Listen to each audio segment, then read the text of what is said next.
I'm often asked by women across this state, Bill, how can you be such an advocate for women's issues? And the answer is really simple. And I think given that today is Mother's Day, I want to address this with you. You see, I believe that men and women are equal and that they should be recognized as such. That's why I want to push for passage of the Equal Rights Amendment. I would love to be able to tell my 8-year-old daughter that women are at the same level, are recognized at the same level as men. I would love to be able to tell her that a group of states came together and they passed the Equal Rights Amendment so that women's rights were codified in our U.S. Constitution. Another thing that's really important to me is the fact that for years there's been talk about equal pay. And there are many reasons why there isn't equal pay, from the fact that men and women often pursue different careers, to the fact that women sometimes take time off to have babies, to the fact that men tend to be more focused on careers where they can have unlimited income, such as sales, and they tend to be more willing to go out on a Saturday and golf with their clients, that type of thing, whereas women tend not to. But all of that really is just window dressing. It's people making up excuses. I'd like to share with you what we do in my companies and why I think it's a model for what we can do in America.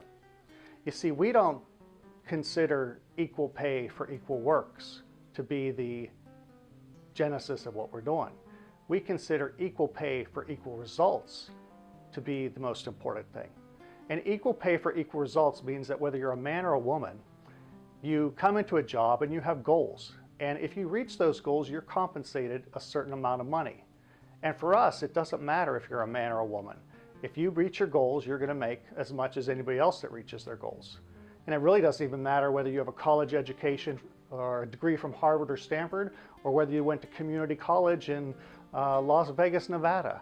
If you hit your goals, you're going to make as much as another person. And that's what I want to push forward in Washington, D.C. I want to get us away from this idea of equal pay for equal work, because there's too many elements that conflict with that. Whereas we say, look, equal pay for equal results means that anybody, regardless of socioeconomic background, regardless of gender, regardless of education, if they hit those results, then they should be paid equally as somebody else that hits those results.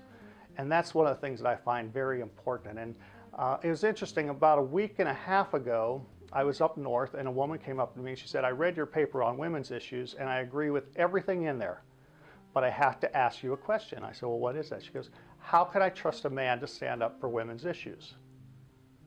And I looked at her and I said, if a man loves his mom, if a man loves his wife, and if a man loves his daughter, he's going to stand up for women's issues.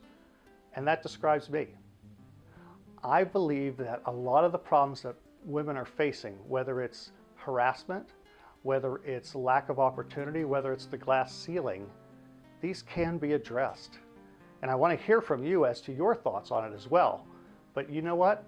At the end of the day, if you elect me as your new voice in Congress, I'm going to be standing there in the thick of it.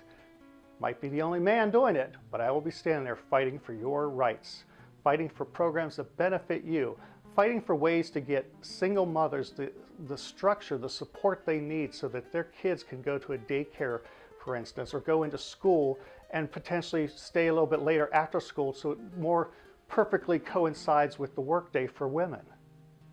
These are common sense things, and it's time that we start working on this, and this is what I pledge to you.